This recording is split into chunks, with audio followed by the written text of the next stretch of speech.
Esta noche nos acompaña Enrique Durán, periodista y profesor universitario. Vamos a discutir un tema que ha estado circulando en las redes hoy día.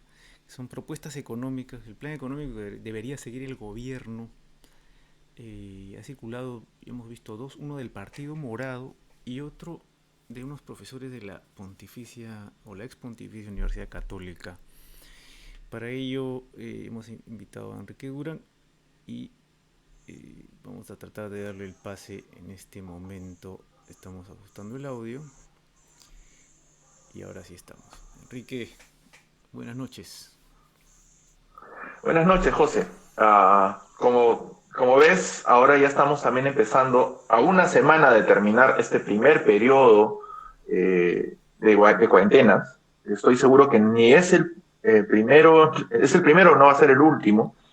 Y ya tenemos que empezar a proyectarnos hacia el futuro. Y me parece que estas propuestas de las que vamos a conversar ahora precisamente están tratando de adentrarse en esta parte nebulosa de la economía que sigue después del coronavirus.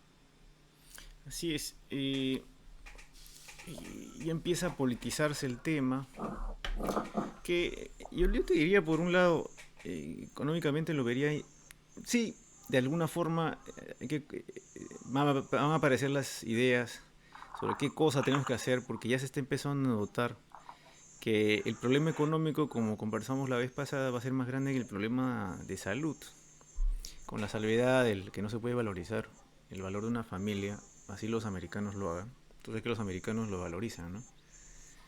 ¿Sabes por qué la atención de, de estos desastres? No, bueno, es la primera vez que pasa esto en temas de un tema biológico, ¿no? Una catástrofe biológica.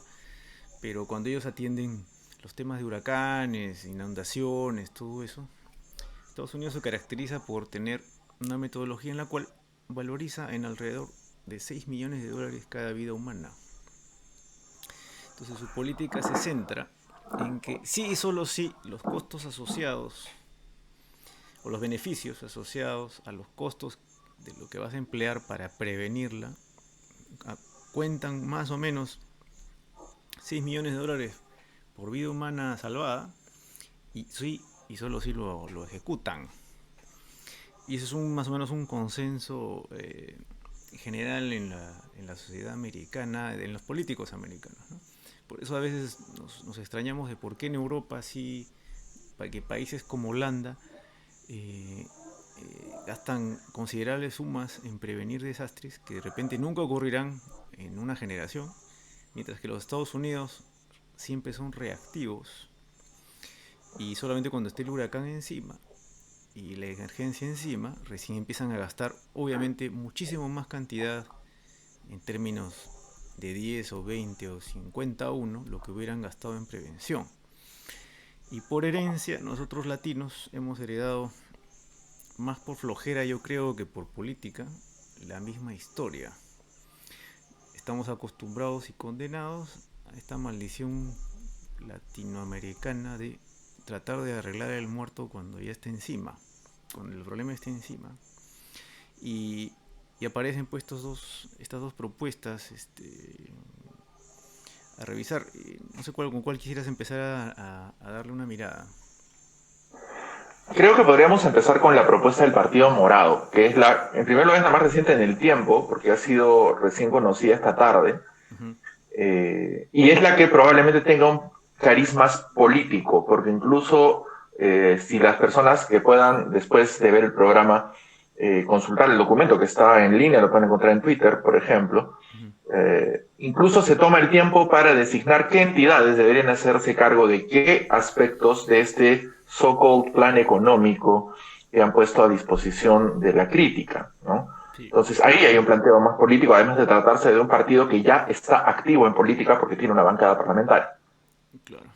A ver, Y vamos vamos punto a por tratar de... punto, ¿no? Dije, el primer punto, luego del su, su llamado al gobierno al, a responder a la epidemia, a la pandemia, uno dice postergar los gastos fijos de las familias, y esto entiendo que es por los servicios públicos, electricidad, agua, internet, telefonía, etcétera, y un Ujú. programa de fraccionamiento de la deuda acumulada y sin intereses por postergación de pagos a ser efectivo al término de la cuarentena.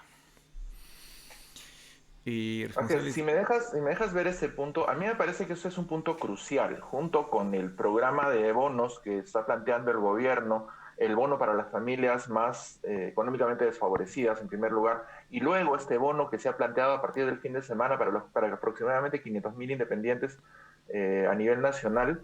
Este otro plan que está en el aire, de hecho, del que ya se ha hablado extensamente también, y que es una medida que los gobiernos europeos, por ejemplo, han tomado para proteger la estabilidad económica de la población y del país, de alguna manera, probablemente sea lo más sensato de este documento.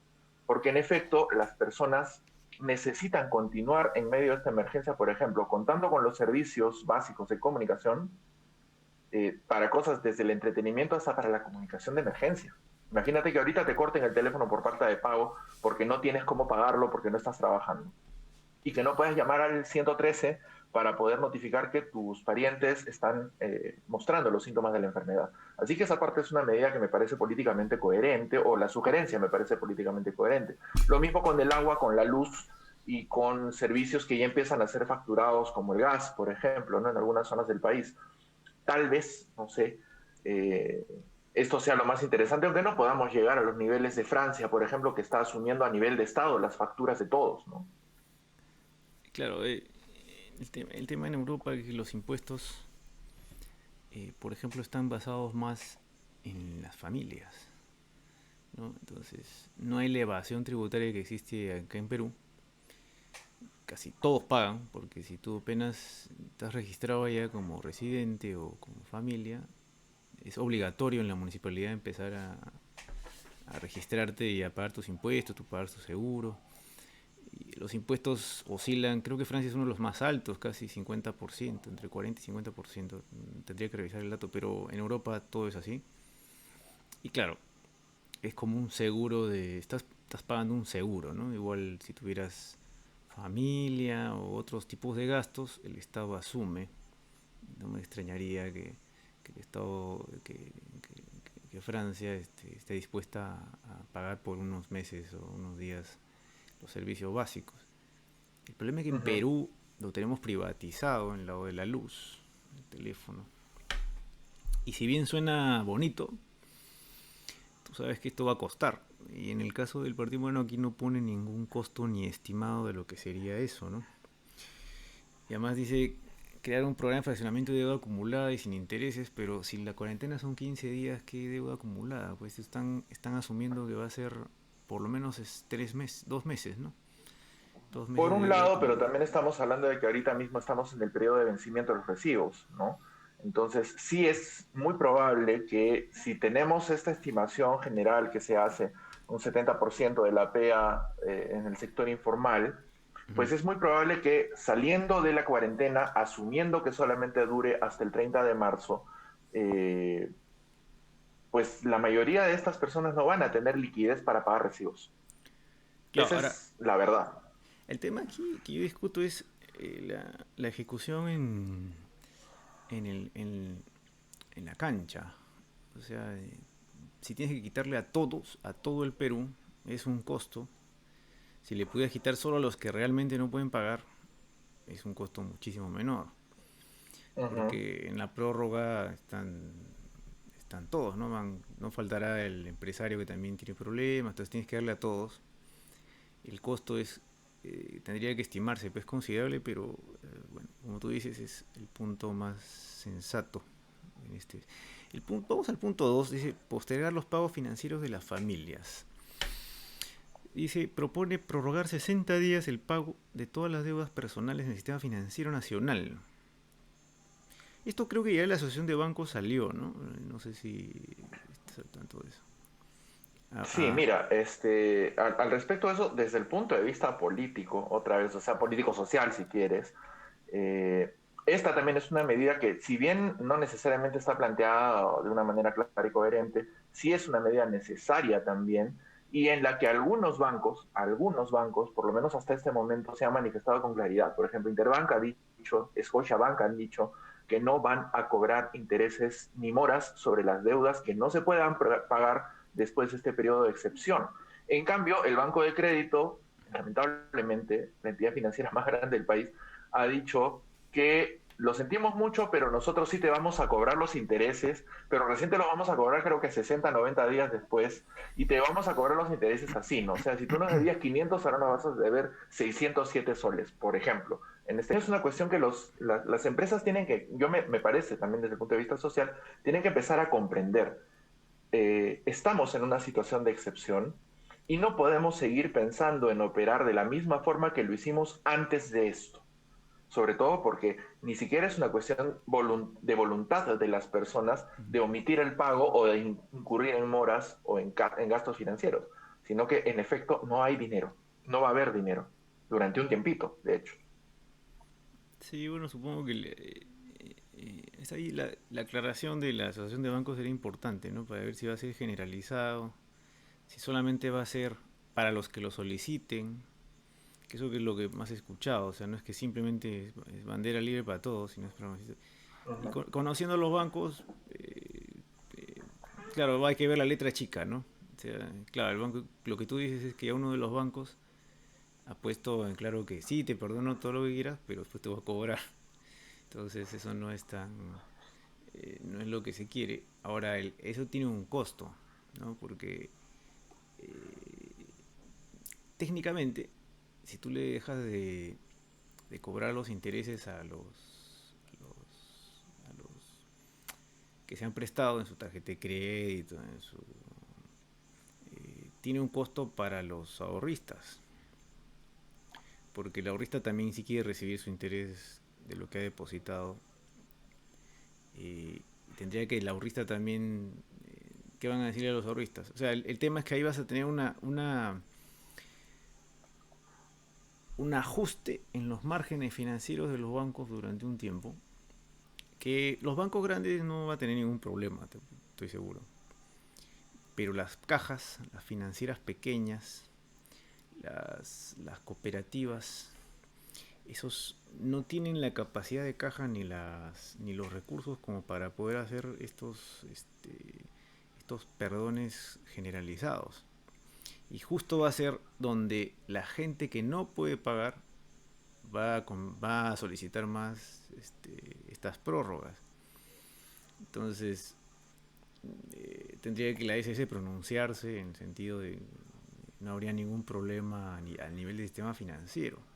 Pero sí entiendo. Ahí tendría, perdóname, que haber alguna forma de pronunciamiento ya más oficial del gobierno. Yo imagino que después de una conversación, por ejemplo, con la Asociación de Bancos, para definir qué es lo que se tiene que hacer económicamente. Eh, por ejemplo, ahorita mismo, si no estoy equivocado, la Fed en los Estados Unidos ha bajado las tasas de interés a cero.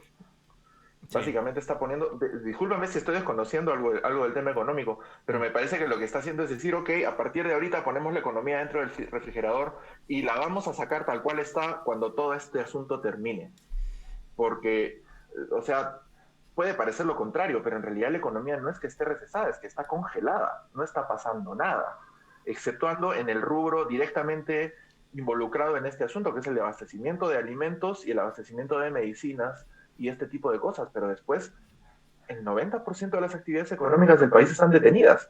No tenemos más actividad económica, ¿no? Sí. Incluso el transporte público está reducido, todas las actividades productivas están completamente reducidas. Ahora mostraban más temprano un reportaje bastante dramático a una granja de codornices en Lima, me parece, donde las aves pues están empezando a morir porque no tienen mantenimiento y el gobierno se ha comprometido a donar una cierta cantidad de comida para estas aves para poder mantener también este sector productivo que no es tan grande, ¿no? O sea, no es como una planta de pollos o una planta de huevos a niveles mega industriales, pero también es una industria que abastece y que merece seguir sobreviviendo. Estoy hablando en términos sociales, ¿no? No sería conveniente que pensemos, es posible pensar en congelar la economía, poner pausa donde estamos y seguir después poniéndonos de acuerdo en que esto nos afecta a todos? Ya, y sí, ese es un punto interesante y mira, Da para hablar. Es solo un tema. El, el punto es este. La Fed reduce su tasa de interés, igual va a ser el Banco de Inglaterra, considerablemente, y los países europeos, y van a generar un- le han llamado, es como que te lanzaran la manguera y los bomberos de agua, pero de liquidez a todo el sistema. Te la lanzan. Ujú, Pero estamos hablando de sistemas financieros del mundo desarrollados. ¿Ya? En el Perú tenemos una diferencia importante, que los márgenes financieros en los bancos, financieras, todo el sistema financiero, no responden, ¿no?, a los ajustes en la política monetaria ni rápidamente ni en la misma cantidad esperada. Es decir, cuando el Banco Central del Perú baja la tasa, como ha bajado ahora recientemente, si el Banco Central baja la tasa a 1%, no es que los bancos automáticamente dejan de cobrar 1% menos a todas las tarjetas de crédito, tu préstamo personal. Todo. Para empezar, solo es a lo nuevo, o sea, los créditos nuevos. Segundo ujú, lugar, la tarjeta de crédito será a partir del próximo mes. Eso sí se ajusta. Además, eso nunca pasa, porque lo que sucede es, se ajustan ciertos créditos, pero la mayoría de créditos se mantienen en sus niveles porque el sistema financiero argumenta que las tasas altas, sobre todo en los sectores pobres, las cajas, las pymes, tienen un alto riesgo. Entonces en el Perú, gracias a que la concentración bancaria es tan alta, simplemente no bajan la tasa. O sea, el Banco Central baja la tasa para favorecer el crédito a las pymes, a la gente, a todo eso, pero los bancos no bajan la tasa. Porque los bancos dicen, ahora hay más riesgo. La tasa incluso debería subir más, porque la gente no va a poder pagar. ¿Te das cuenta? Y no ujú. tenemos un empresariado como el tipo de Estados Unidos, mediano, sólido, gigantesco, en el cual a ellos que realmente lo podrían industrial, digamos, ¿no? Si así le bajaran la tasa, que son los que en Perú, por ejemplo, las grandes empresas son las que se benefician de esos ajustes de tasa, porque las grandes empresas negocian por centavo con los bancos. Entonces, al día siguiente que el Banco Central baja la tasa, la empresa llama al banco, a los más grandes, y le dice, oye, el Banco Central bajó la tasa, supongo que mi tasa también bajará a partir de hoy día, ¿no? O mañana. Pero eso no lo puede hacer una pyme, ni la señora que está usando su tarjeta del supermercado o de la tienda de compras, o los chicos que están con su tarjeta de crédito recién estrenada. Ellos no pueden llamar al banco y exigirle que le bajen la tasa porque el Banco Central lo ha hecho. ¿Qué sucede? Este chorro de agua de liquidez monetaria se va a los bancos, y ¿qué hacen los bancos? Compran dólares. Entonces les das, al bajar la tasa en soles, el sol, para hacerlo sencillo, baja su valor, porque tú ya no quieres tener tus ahorros en soles porque le han bajado la tasa. Los ahorros, eso sí, bajan inmediatamente, ¿eh? Los créditos no bajan en el Perú, pero los ahorros inmediatamente bajan. Es como la gasolina. Cuando la gasolina cae en el mundo, acá no cae. Cuando la gasolina Ujú, sube en el mundo, acá sube el día siguiente. Y la pregunta dice, pero si la gasolina recién, tú tienes stock para 2 3 meses, ¿por qué la ha subido? No, es que en el mundo ha exacto. subido. Pero ahora que la gasolina está en, ¿cuánto está? $20. Revisemos Sí, el rápidamente barril cuánto de está la petróleo ha gasolina. bajado bastante. Es un histórico nivel, unos niveles que no se miraban desde el año, está en $22.59. El, el, Y al comienzo de la crisis, si no me recuerdo, estaba en 45, $48 el barril, que había sido también un mínimo histórico, ¿no? el 2008, cuando hubo la crisis de la financiera, Ujú. la caída fue hasta $66. De ahí la anterior crisis fue el 2002, que cayó a 28. O sea que hace casi 20 años que no tenemos precios así. Sí, en el 98 bajó a 19, ese es el récord. 17,69. porque de ahí te tienes que ir hasta los años 70 con la crisis del petróleo que estaba en 24. Del 73, así es. Del 73, Pero eran el petróleo 24 dólares de aquellos dólares del no, no, 73. un día estaba en 24, sale el OPEC a hacer su movida y subió a 60. Y de ahí en 3 años subió a 120, a comienzos de los 80. Ujú, Ese fue el efecto. Pero aquí no pasa eso, pues, ¿no? Si no deberíamos, bueno, nadie está usando la gasolina porque no hay carros, pero la ujú. gasolina en el grifo teóricamente debería bajar considerablemente, eso no pasa. Igual es en el sistema financiero. Entonces, el Banco Central, con lo que ha hecho, lo único que ha hecho es le ha dado más gasolina a los bancos para comprar más dólares, para que el dólar siga subiendo. Porque obviamente por efecto monetario, ya para no entrar en mucho detalle, tu sol vale menos que tu dólar en relación. Entonces lo lógico es que vayas y compres más dólares. Entonces esa medida es inefectiva. Toda medida, mi punto es este, toda medida de liquidez adicional en Perú no funciona, porque los únicos que ganan son los especuladores del tipo de cambio. ¿Ya? Y el beneficiado de los está a 3.53 el tipo de cambio hoy día cerró. O sea que está bajando un poco. Se ajustó del nivel que llegó a 3.57, si no mal recuerdo. 3.57, 6.5 en los mercados Ujú. profesionales, ¿no? En la calle estaba más, ¿no? Se ha Ya me ajustado un imagino. poquito, se ha ajustado un poquito. Entonces, claro, el Banco Central tiene otras herramientas para evitar que los bancos lo canalicen, se aprovechen del pánico, pero el efecto final es el siguiente. Monetariamente, una inyección de capital debería servir, una inyección de liquidez como la que hace la FED o Europa, sirve para que el crédito sea más barato, los empresarios privados empiecen a tomar más crédito, ¿no? Para financiar sus gastos de capital, etcétera. En Perú no pasa eso, no va a pasar, porque el traslado de la tasa a los que realmente la necesitan no se da, por el tema de que hay un mayor riesgo justo con ellos, y dos, solo beneficia a las grandes empresas, ¿no? Vamos a hacer una pequeña pausa para entrar al siguiente tema. Hacemos una pequeña pausa.